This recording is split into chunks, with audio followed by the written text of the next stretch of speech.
as I keep reminding all of us, you know, and given the split verdict of the mandate that the voters sent last November, again, sharing the power, sharing the responsibility, and compromising so that we honor each other's mandate and find middle ground is to me the only sensible, sane, rational thing to do. Well, I think the people of Minnesota overwhelmingly want us to compromise.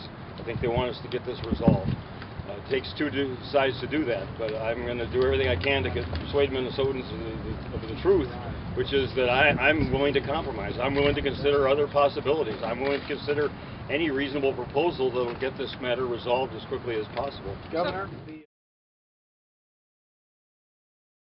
Well, I don't think the people believe that. In fact, I know they don't. I mean, they believe overwhelmingly that probably the Republican legislative leaders and I are responsible, and if they want to blame one more than the other, they would tend to blame the Republican leaders. But I don't think that anybody is served now by playing a blame game.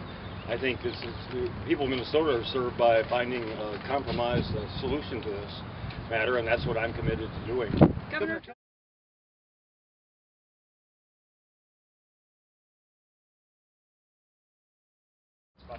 Well, I think it parallels the national standoff between the Republican House and President Obama, and you know, they're the same kind of issues at stake here, where they're saying you know, no tax increases on very wealthiest Americans. Don't even close corporate tax loopholes that allow offshore corporations to avoid paying taxes or even get a rebate. I mean, you know, the mantra is always from the Republican side, you know, no tax increase, but it's always, you know, disguising the fact that it's a very selective tax increase that President Obama is proposing, that I'm proposing. It's only on the very wealthiest individuals. It's only on corporations that aren't paying their fair share. It's not on all small businesses. It's not on all taxpayers. But you know, they hide behind the same fiction that it's an overall tax increase, and you know, they're intransigent about moving beyond it. So, you know, I think what is happening here is unfortunately reflecting a larger issue around the country.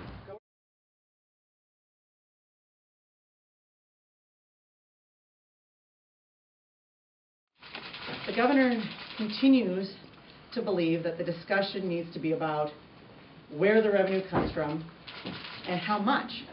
There's no compromise in the area that we're concerned about, and that's about reining in spending and reforming the way we are spending. Those were discussions that we got very close to in the June 29th and June 30th discussions with the governor, and since then he's gone backwards, and it's all about who we're taxing and what's that rate of taxation. When we firmly believe the discussion needs to be about where are you spending the money, how are you spending the money, and most importantly, in what way are you spending the money differently that will result in savings and a more sustainable, cost-effective budget going forward. We all know that this is a difficult budget year, obviously. We all, and we've got a new House and a new Senate and a new governor, and these have been very difficult discussions. But the compromise is just not about who are you taxing and how much are you taxing them.